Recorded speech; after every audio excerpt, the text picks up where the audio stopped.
Yo confiaba en que está todo bien ahí. Vamos a abrir la Biblia en Hechos, capítulo 20.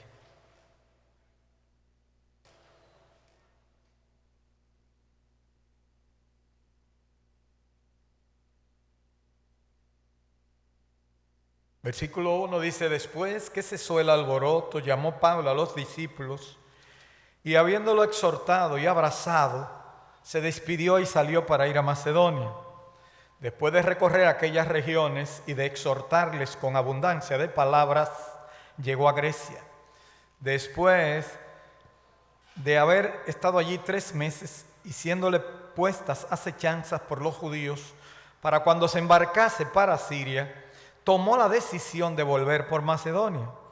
Y le acompañaron hasta Asia Sópater de Berea, Aristarco y Segundo de Tesalónica, Gallo de Derbe y Timoteo, de Asia Tíquico y Trófimo. Estos, habiéndose adelantado, nos esperaron en Troas. Y nosotros, pasados los días de los panes sin levadura, navegamos de Filipos y en 5 días nos reunimos con ellos en Troas, donde nos quedamos 7 días. El primer día de la semana, reunidos los discípulos para partir el pan, Pablo les enseñaba habiendo de salir al día siguiente y alargó el discurso hasta la medianoche. Señor, gracias por tu palabra leída. Ayúdanos a ver aquí la forma como los hermanos se integraron a la obra misionera o al trabajo de la iglesia. Y ayúdanos a ver cómo Pablo, incansable en su tarea, como también había un contexto de familia, de amor, de abrazo, besos, lloros, lágrimas, sufrimiento. Ayúdanos a aprender de tu palabra, a imitar la obra de otros, de cómo se conducen para contigo. En el nombre de Cristo te lo pedimos. En el capítulo, el título de la prédica de hoy es Tercer viaje misionero de vuelta a Macedonia. O sea, Pablo está en el tercer viaje, larguísimo. Varios capítulos lo señalan. Se ve del 18, 19, del 15 en adelante viene el segundo viaje y después del 18 viene el tercer viaje, más o menos. En el 19 aparecen unos discípulos que son discípulos de Juan el Bautista en el capítulo anterior y ni siquiera habían oído si había Espíritu Santo. Y por eso Pablo tiene que orar por ellos para que recibiesen el Espíritu, porque no habían conocido ni siquiera correctamente lo que significaba el Evangelio. Luego Pablo llega a la ciudad de Éfeso y está ahí congregándose en una sinagoga. Y finalmente, estaba en Éfeso, todo esto en Éfeso anterior. Finalmente, cuando se estaba congregando aquí, tuvo que salir corriendo, habló, duró 2 meses en esa sinagoga y después se fue a la escuela de un tal Tirano, que le parece que alquiló, no sé, buscó una escuela de filosofía, le prestaron el local y ahí duró 2 años predicando. La cosa fue tan fuerte, la proclamación, que mucha gente llegaron a los pies de Cristo. Y muchos que practicaban, Éfeso tenía uno de los templos que se consideraba de las 7 maravillas del mundo antiguo, el templo dedicado a la gran diosa Diana de los Efesios. Y entonces, cuando se predicó, la gente comenzó a convertirse. Eso es un escándalo tan grande que mucha gente dejaron de comprar los templecillos dedicados a la gran diosa Diana, porque había una idolatría grandísima. Y algunos quemaron, después que se convirtieron, los libros de magia que tenían. Eso ustedes lo pueden ver en el capítulo 19.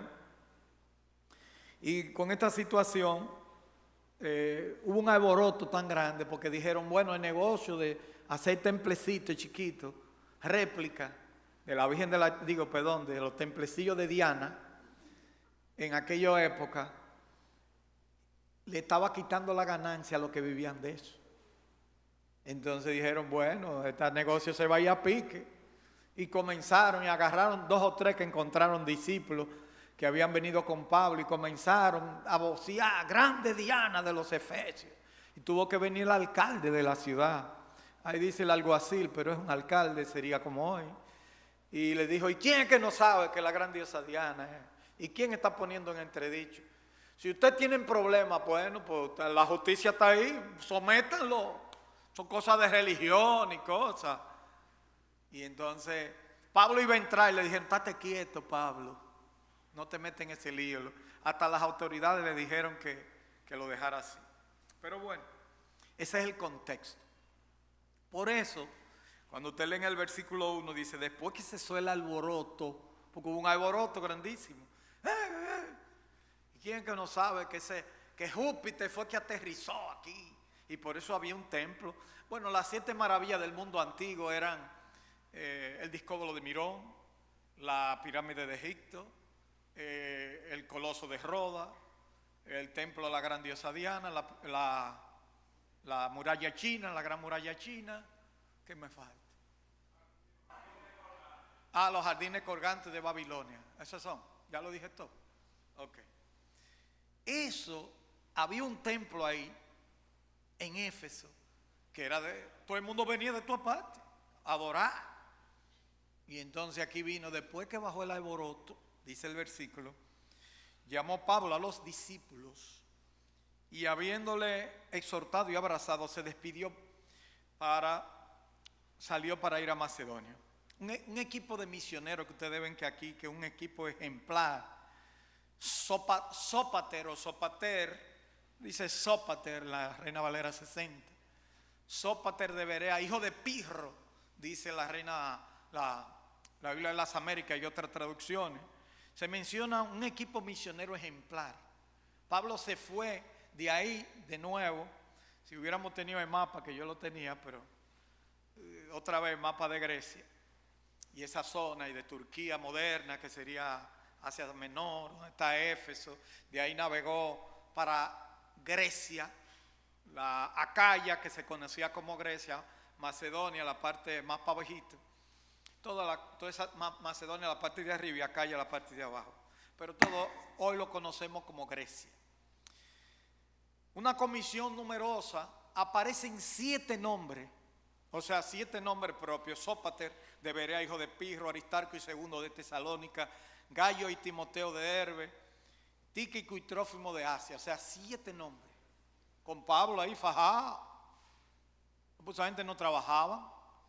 Esa gente nada más estaban en la obra. O sea, como muchos le dicen a uno, pues tú no sales de la iglesia, ¿y qué es lo tuyo? ¿Y qué es? Nosotros no hacemos nada comparado con lo que hacían muchos creyentes en aquella época. Ellos no tenían de que un horario huyendo países, no, nada de eso. En vista probablemente del peligro que Pablo, por el versículo 3 nos damos cuenta, después de haber estado 3 meses, allí 3 meses, y siéndole puesta acechanza por los judíos, o sea, cuando estaba allá en Grecia, lo estaban acechando porque Pablo quería embarcarse para ir a Siria. Así lo dice el versículo, creo que 3 mismo, sí, ahí mismo. Puesta acechanza por los judíos para cuando se embarcase para Siria. Ustedes saben que en esos tiempos muchos judíos se embarcaban para celebrar la Pascua. Entonces Pablo tenía deseo de ir a Jerusalén, pero ellos lo estaban acechando. Y si se monta aquí en este barco, lo tiramos y lo ahorcamos, porque ahí estaban, la mayoría eran judíos. Entonces Pablo se dio cuenta, los hermanos le dijeron, no, Pablo, no va. Y, o sea, es la sensación que uno ve aquí. Y Pablo se embarcó, algunos se embarcaron y otros se fueron a pie, se devolvieron para atrás, vamos a decir así. Y de ahí es que vuelve a Troas, y hay muchísimos pueblitos que se mencionan ahí, que ustedes lo ven, Quío, en los versículos 14, cuando dice, bueno, si usted lee en el 13, nosotros adelantándonos a embarcarnos, navegamos a Asón para recoger allí a Pablo. En el versículo 14, cuando se reunió con nosotros en Asón, tomándole a bordo, vinimos a Mitilene. Navegamos de allí al día siguiente delante de Quío. Eran islitas pequeñas. Al otro día tomamos puerto en Samos, y habiendo hecho escala en Trogilio, al día siguiente llegamos a Mileto. O sea, eso era de islita en islita. Se fue a Cayo Levantado, de Cayo Levantado se fue a los 7 cayos, de esas islitas pequeñas. islotes que vivían gente. Eran pequeños islotes en la época. Tomemos en cuenta que también había otro personaje, porque hay un nombre que no se menciona por su nombre y que nosotros sabemos que estaba siendo parte del equipo misionero. Fíjense que en el versículo 3 dice: después de haber estado allí 3 meses y siendo puesta acechanza por los judíos para cuando se embarcasen, o el versículo 6, más fácil todavía. Y nosotros, pasados los días de los panes sin levadura, ¿quién es nosotros? El escritor. ¿Quién es el escritor? Lucas. O sea que había un equipo misionero. Y eso es un buen ejemplo para que nosotros sepamos que la obra del Señor no se hace solo. O sea que el bosquejo para hoy es Pablo en Macedonia y Grecia, ya lo vimos. Su estancia en Troas, donde se celebra la Cena del Señor. Discurso de Pablo en Mileto a los ancianos de Éfeso, del versículo 17 al 36. Sé que el bosquejo o propuesta es como sigo. En Macedonia, del 1 al 6. Su estancia en Troas, del 7 al 16. Y el discurso final, del 17 al 36. En Macedonia ya lo vimos. Esta sección se puede resumir con lo que ya yo le dije anteriormente o leyendo los versículos 2 y 3. Y una aplicación que aprendemos es la siguiente. Lo más relevante es la disposición que había entre los creyentes de trabajar en equipo. ¿Cuántos nombres? ¿Cuántos nombres de gente dispuesta? 7 explícitos y un implícito, que es Lucas. Es lo más llamativo, cuánta disposición de trabajo, aun cuando en esos días existían muchas precariedades. Miren, no habían tanta carretera para uno, había que embarcarse, coger barquitos, peligrosísimo. Ahí se encuentran muchos creyentes dispuestos a compartir su fe, no importa el tiempo, los costos, el trabajo o los peligros que había. Ahí están. Y otra lección, es hermoso cómo Dios libra a Pablo de situaciones difíciles, pero muchas veces le dio muchas aflicciones que en vez de debilitarle lo fortalecieron para seguir la obra que Dios le había encomendado. En el capítulo anterior, que es el capítulo 19, hasta las autoridades le dijeron: Pablo, quédate tranquilo porque iba a coger para allá, para el foro. Y le dijeron hasta muchas autoridades que no eran creyentes y creyentes dijeron: no, Pablo, tranquilo, porque no tenía miedo de presentarse. Te van a meter preso, te van a dar tu fuetazo, estate quieto. Y entonces él lo dejó tranquilo. Pero aquí, sin embargo, él le pusieron acechanza de los judíos cuando se embarcase para ir a Jerusalén o que iban para Siria. Siria era uno de los puertos más importantes de la época, Damasco. Entonces ahí lo estaban acechando para matarlo probablemente, porque dice puesta acechanza, dice el versículo. Sin embargo, Pablo se fue por otro lado. No se fue, el Señor lo libró. En otro momento el Señor le dio, pero él siempre estaba dispuesto ahí al pie, él nunca dejó de hacer la obra. Si venía limón, hacía limonada. Si venía viento y tempestad, ahí estaba él. Si venía tribulación, ahí estaba Pablo. Pero una cosa buena y bonita es que él no estaba solo. O sea, él tenía hermanos que lo acompañaban, que estaban con él. Tenía un médico de cabecera. ¿Cuántos médicos? Habían pocos médicos en esa época. Siempre ha habido poco. Y Lucas decidió andar con Pablo. Un médico de cabecera tenía Pablo para sus curas personales. El segundo punto es su estancia en Troas. Y aquí lo más relevante es cómo celebran ellos la cena del Señor. Versículo 7 hasta el 2. Y se quedaron allí 7 días. Por el verso 6 lo sabemos. Y eso nos dice a nosotros, o sea, la importancia que le dio Pablo a esperar el día del Señor. ¿Entienden lo que quiero decir? Voy a leer. Y nosotros, pasados los días de los panes sin levadura, navegamos de Filipos y en 5 días nos reunimos con ellos en Troas. Fíjense ustedes que se dividieron para despistar a los que querían hacerle daño a Pablo. Donde nos quedamos 7 días. ¿Y por qué 7 días? ¿Y por qué tenía que ser tan apresurado? ¿Y por qué no predicó el sábado? No, porque la iglesia se reunía el primer día de la semana. Recuerda que la palabra domingo no existía. La palabra domingo para un judío no existía. Eso viene del calendario romano, igual que lunes, martes, todos esos nombres son de dioses, muchos de ellos, de los astros, etcétera, etcétera. Y igual que los meses del año también eran dedicados a los emperadores. No vamos a entrar en eso. Domingo no se le dice domingo en la Biblia. ¿Cómo se dice? El primer día de la semana. Y al sábado, sí de origen judío, se le dice sábado o día de reposo. Entonces, Pablo les enseñaba habiendo de salir al día siguiente. Y alargó el discurso hasta la medianoche. ¿Y por qué Pablo mejor no se reunió el día anterior o el viernes, hizo un retiro? Porque la iglesia se reunía el primer día de la semana. ¿Entienden? Y celebraba el partimiento del pan el primer día de la semana. Por eso nuestras iglesias celebran cada primer día de la semana el partimiento del pan. O sea, tenemos la convicción de que la iglesia lo hacía siempre.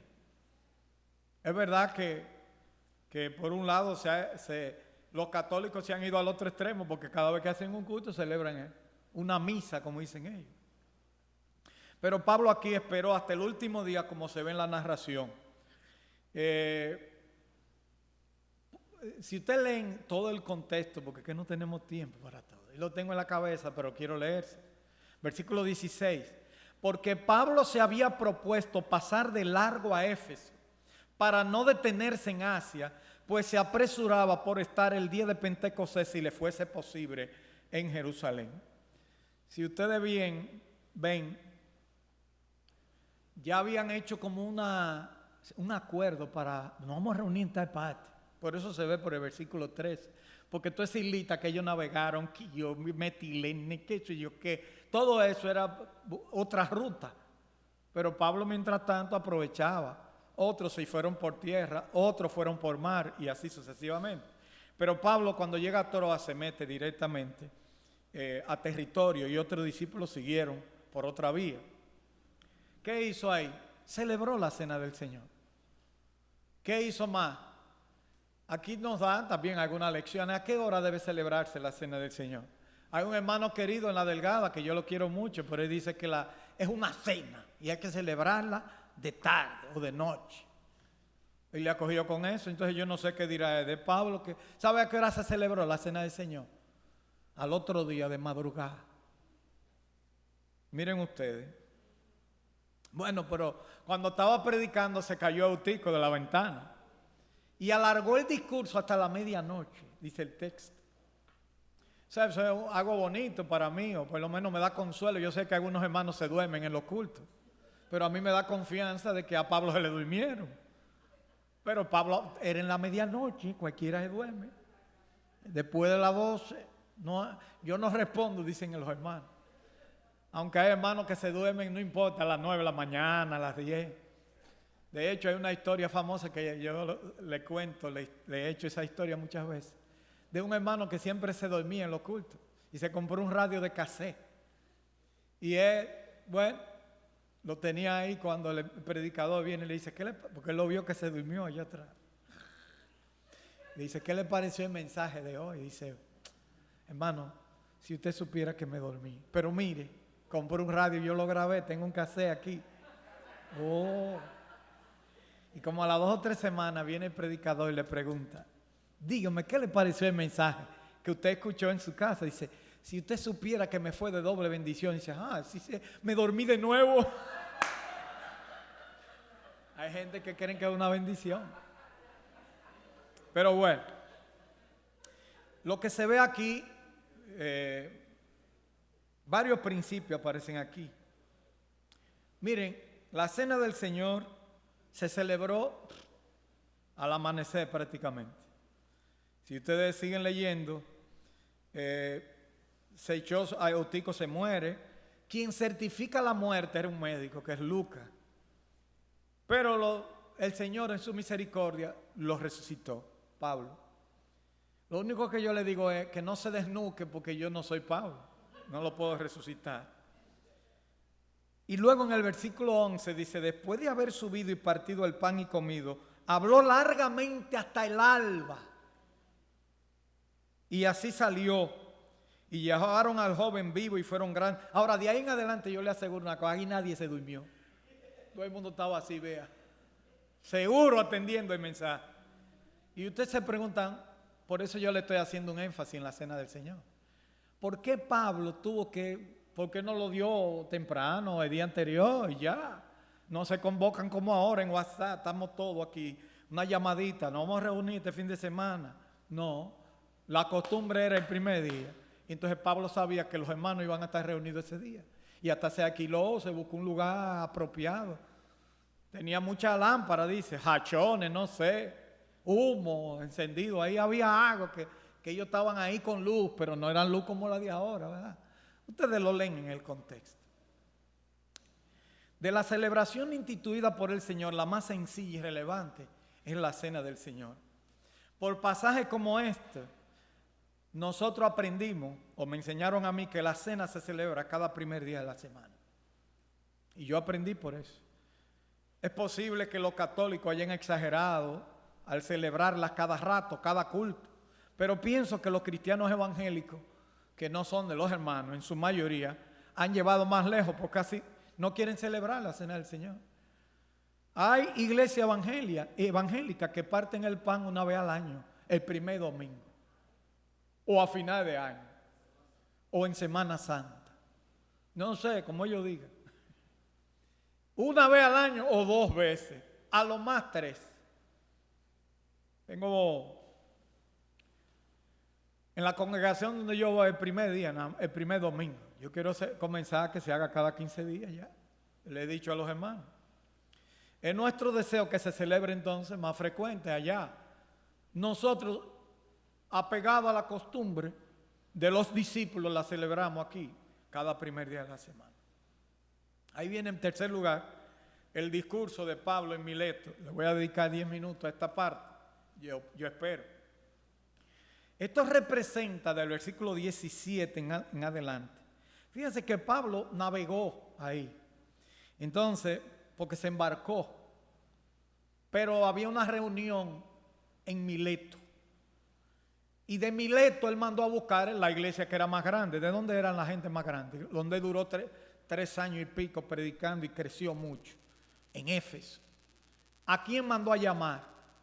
A los ancianos. Esto representa, este versículo, del 17 hasta el final, uno de los discursos más importantes o más importantes de todo el Nuevo Testamento. Aquí se aprende de los diferentes nombres que se usan para los dirigentes de la iglesia. Miren ustedes, ¿a quién mandaron a buscar desde Mileto a Éfeso? A los ancianos. En el versículo 28, ¿cómo se le llama a esos ancianos? Dice: por tanto, mirad por vosotros y por todo el rebaño. Si tienen un rebaño, ¿qué le están diciendo? Pastores. Pero también utiliza otra palabra en que el Espíritu Santo, versículo 28, os ha puesto por obispo. Y otra vez utiliza, si tienen duda, la palabra pastor, que es la palabra griega poimeno. De manera que hay 3 palabras griegas para referirse a los ancianos. La primera, que es anciano, significa presbítero o viene de presbítero. La segunda, que es pastor, poimeno, poimano. Y la tercera, que es episcopo, que es, en español la pusieron como obispo, que no me gusta porque viene del latín. Y en español la traducción no es obispo, la traducción sería sobrevedor en castellano. O, bueno, déjalo así, sobrevedor o vigilante. Que esa es otra de las 3 palabras que se utilizan para los dirigentes de la iglesia. Anciano es la palabra más frecuente utilizada para los dirigentes de la iglesia en el Nuevo Testamento. Pero déjenme decirle que la gente no lo entiende. Solo los que estudiamos la Biblia un poquito y los que somos de la iglesia de los hermanos entendemos eso. Cuando yo fui anciano, por primera vez que yo le dije a una gente, yo soy anciano de la iglesia.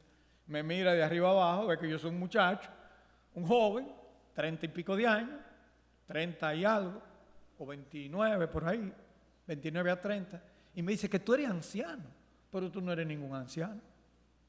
Él no entiende que la palabra anciano viene de un trasfondo judío, que la palabra anciano se usaba en el Antiguo Testamento para personas respetables o dirigentes. De ahí vienen los ancianos, los 50 ancianos, el Sanedrín, que no eran viejos necesariamente. Bueno, la segunda palabra que se usa en la Biblia más frecuentemente es la palabra, tal vez obispo, pero es la palabra sobrevedor o sobrevedor igual que decir cualquiera, nadie entiende eso. Vigilante, es mejor decirlo. En Argentina utilizan mucho la palabra sobrevedor. Los sobrevedores. Si usted usa pastor, no está mal también, porque la Biblia también la usa. Ahora le voy a decir algo. Si usted va a un lugar que la gente no entiende, diga que usted es pastor, porque si no, diga que anciano, obispo, no entienden nada. Y si tiene un trasfondo católico, usted dice que es obispo, dice, wow, este tipo es jefe de todo. Y ya ahora se llaman apóstoles bueno, ya ese es otro nombre. Esa es una lección, es puramente un discurso para lecciones pastorales, que todo pastor de todos los tiempos y toda la congregación debería entenderlo, leerlo, aprenderlo y practicarlo. Por eso lo hemos dividido en 4 secciones. La primera, la vida y ejemplo del que está dando el discurso. Pablo pone su ejemplo personal. La primera parte es narrada del versículo 17 al 24 y hace un recuento de lo que hacía. Permítame leer cada parte o por lo menos decir algunas cosas. Dice lo siguiente. Y enviando pues desde Mileto, ya eso lo vieron, cuando vinieron a él le dijo, vosotros sabéis cómo me he comportado entre vosotros todo el tiempo, desde el primer día que entré en Asia, sirviendo al Señor con toda humildad, enseñanza pública, enseñanza privada, porque dice, y como nada que fuese útil, he rehuido de anunciar y enseñaros públicamente y por las casas. O sea que Pablo dice, mire, ustedes me conocen, yo no vine aquí yo vine en humildad, pero yo no he rehuido de anunciar toda la palabra de Dios. Yo le he enseñado todo lo que la Biblia enseña. Yo me he fajado con ustedes públicamente y por las casas, privada y pública. Un mensaje que nunca ha cambiado, versículo 21. Y testificando a judíos y a gentiles acerca del arrepentimiento para con Dios y de la fe en nuestro Señor Jesucristo. Consciente que venía sufrimiento, como dice los versículos siguientes. Ahora he aquí ligado yo en espíritu, voy a Jerusalén, sin saber lo que allá me ha de acontecer, salvo que el Espíritu Santo por todas las ciudades me da testimonio, diciendo que me esperan prisiones y tribulaciones. Pero ¿qué dice Pablo? Él no tiene temor, él solo quiere cumplir lo que quiere hacer, lo que Dios le ha mandado a hacer, el ministerio, versículo 24. Ese versículo es un versículo hermoso, pero de ninguna cosa hago caso, ni estimo preciosa mi vida para mí mismo, con tal que acabe mi carrera con gozo y el ministerio que recibí del Señor Jesús, para dar testimonio del Evangelio de la gracia de Dios. Dice, eso es lo que, esté tranquilo, yo estoy tranquilo. Esa fue la parte primaria de este discurso. Luego viene ya la despedida, porque comienza diciendo, ustedes saben, todo es una despedida aquí, pero yo lo quise dividir en varias formas. Del versículo 25 al 28, él dice que él se siente con una conciencia limpia. En el 26 dice, ustedes saben, yo protesto en el día de hoy, dice él, que estoy limpio de la sangre de todos. Yo imagino que él levantó la mano. Yo protesto, mire, yo estoy limpio. Porque eso no, levantar manos en la Biblia era sinónimo de decir yo no he hecho ningún pecado, yo estoy en santidad. Esa era la idea. Que hay gente que levantan la mano y vocea más que todo el mundo y hacen cualquier cosa. No es en la realidad, estoy hablando. La exhortación está ligada con el trabajo pastoral y se inicia aquí por la persona de los pastores que estaban ahí presentes. Pablo le dice, mirad por vosotros. Versículo 26. No, versículo 28 otra vez. Por tanto, mirad. Una palabra aquí griega interesante, pero es un imperativo, es un mandato. Miren, manténganse vigilantes. Al ser un mandato, dice a los pastores que deben ser diligentes y un ejemplo para los demás. Como pastor deben dar buen alimento a la congregación, porque dice, mirad por vosotros, y dice, y por todo el rebaño. Pero los pastores no solamente tienen que prepararse para predicar, tienen que prepararse para su vida personal. Un pastor que no estudia para él, está raquítico, desnutrido. ¿Y cómo va a alimentar a otros si él no tiene alimento?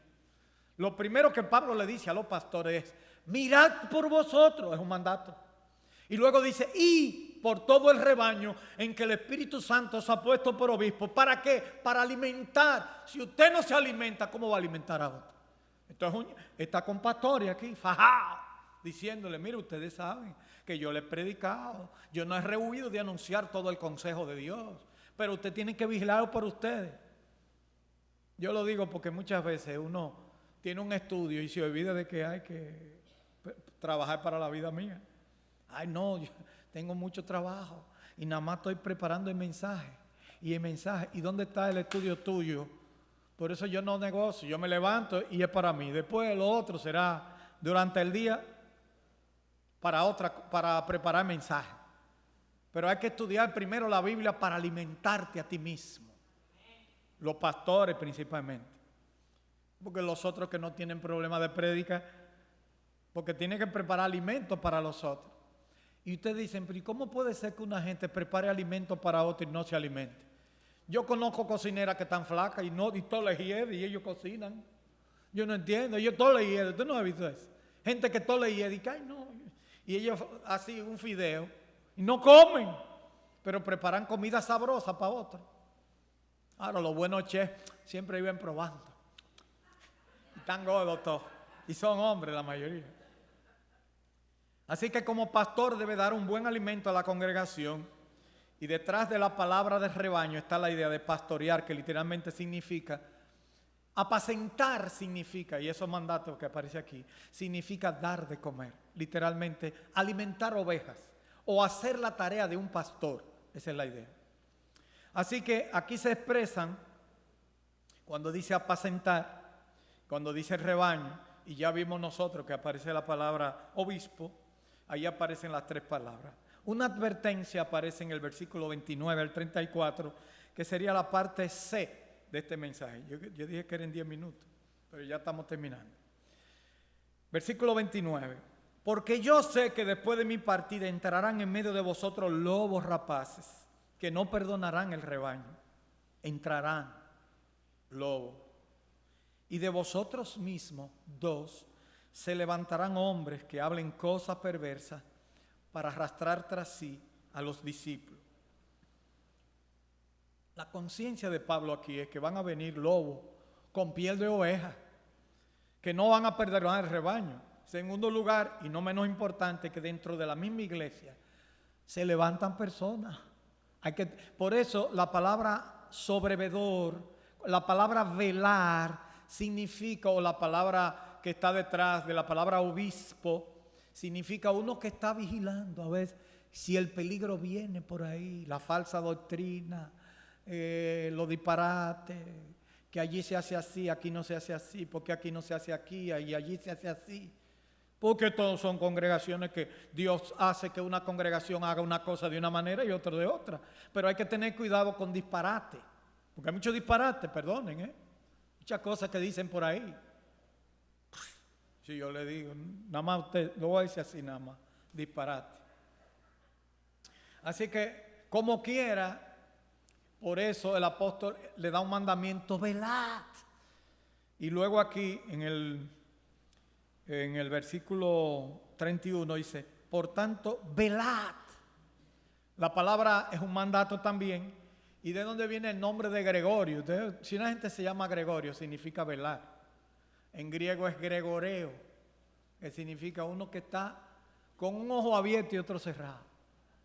Eso lo aprendí yo de un hermano en los cursillos que se llamaba Lorenzo Silverio, el papá de Pedro, un viejito de Río San Juan.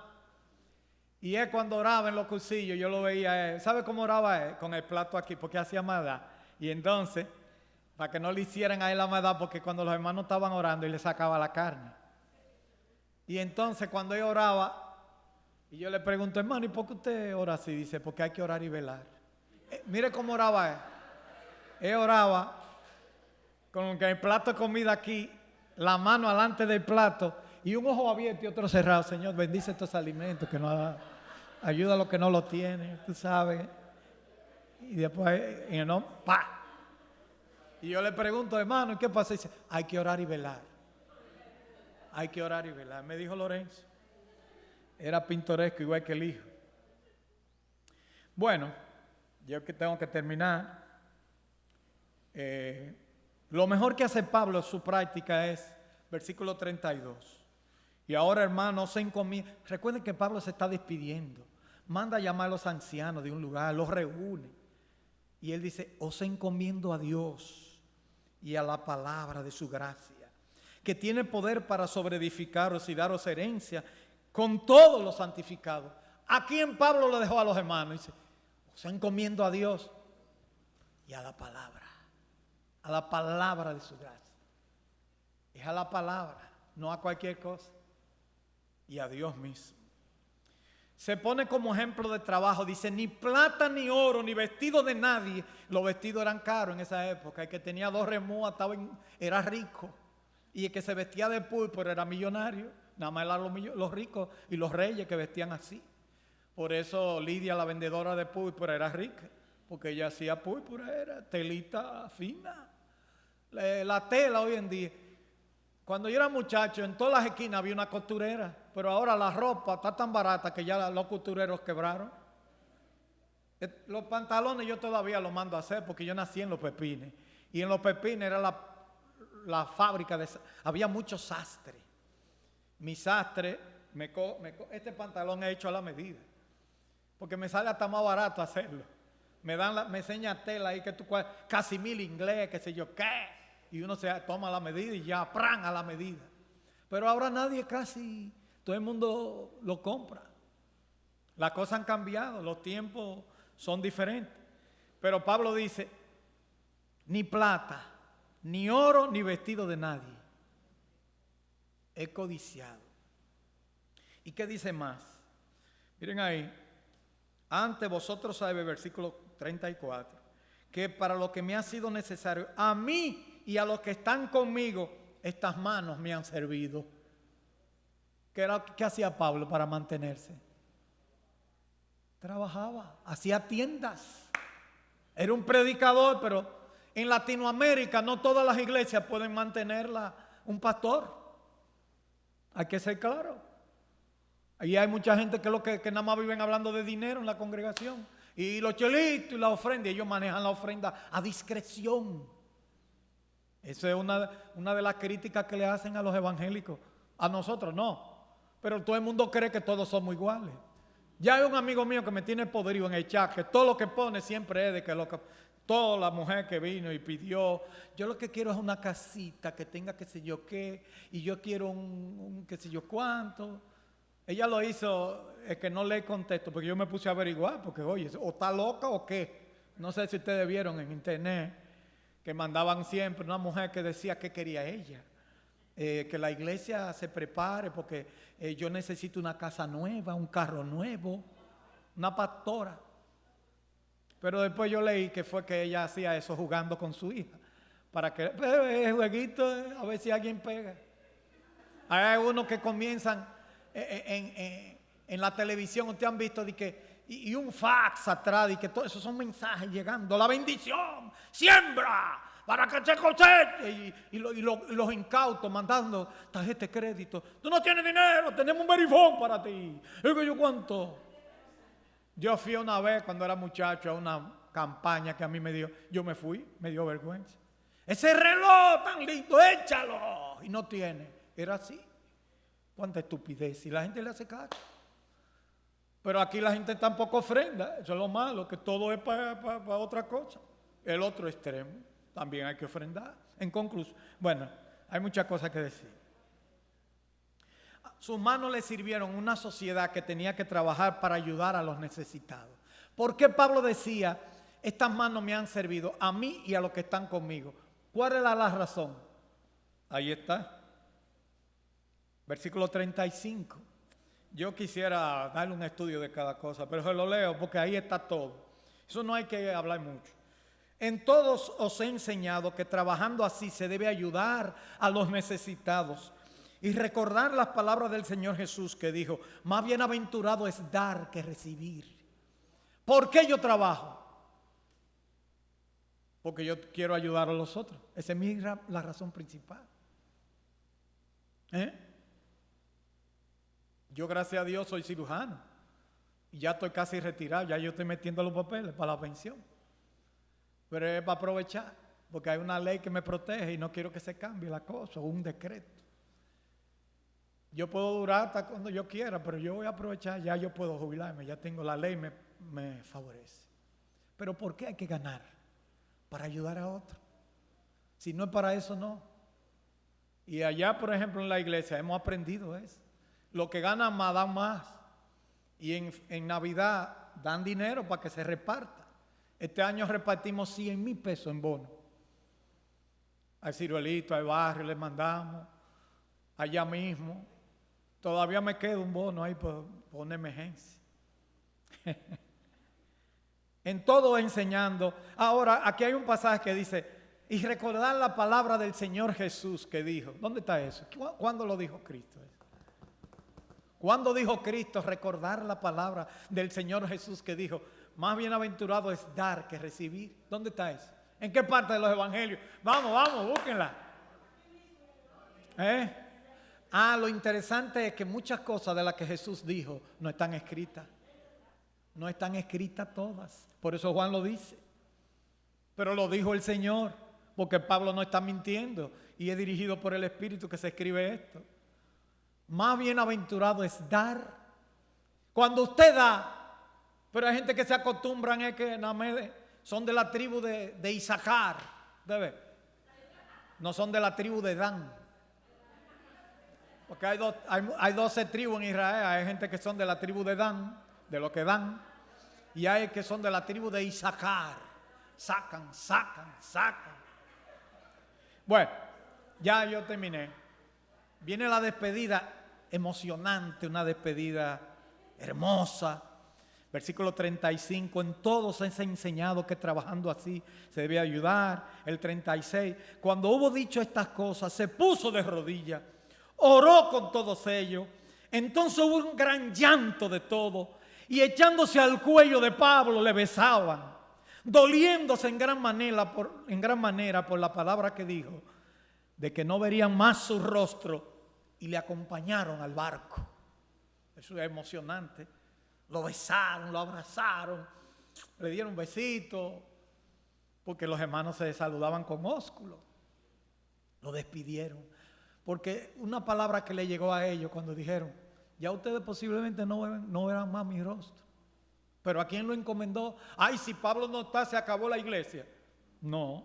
En conclusión, hay muchas cosas que decir, pero le invito a seguir estudiando. Este capítulo 20 es una muestra de cómo fue complejizándose la vida y la obra del apóstol Pablo, entre acechanza de los judíos y el crecimiento de la iglesia gentil, con un equipo de hombres formidables, y cómo el Espíritu Santo lo fue guiando para sentar las bases de cómo debía ser el futuro liderazgo de la iglesia de Jesucristo.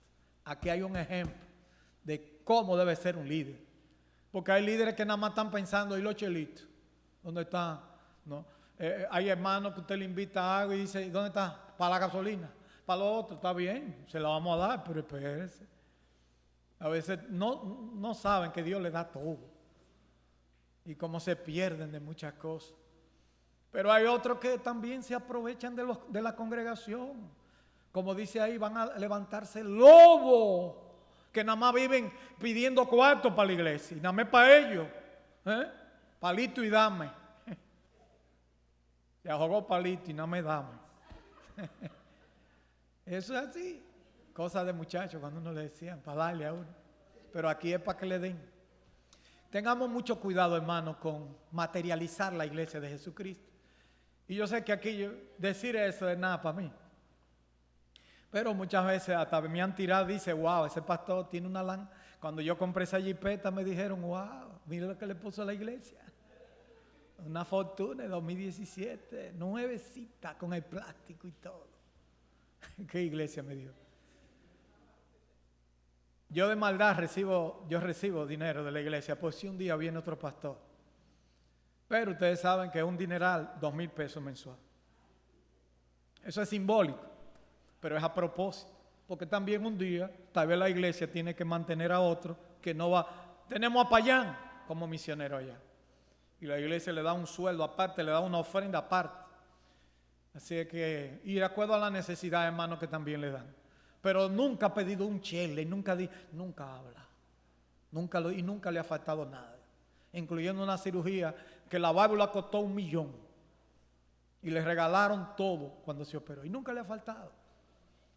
Es verdad que me tiene loco, porque cada rato tiene algo, pero por eso me tengo que ir, porque debe estar nervioso. Así que vamos a orar. Señor, te damos gracias por tu palabra. Gracias por este viaje tan fructífero, pero también de mucha tristeza. La vida misionera es una vida sacrificada, y la vida de tu obra también. Tiene muchas cosas hermosas al saber que un día vamos a estar contigo.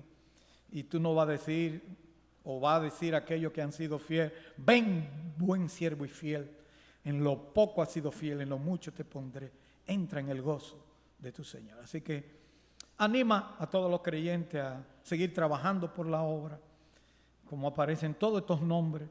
Ayúdanos, Señor, a ver que tú siempre estás detrás de tu obra. En el nombre de Cristo te damos las gracias.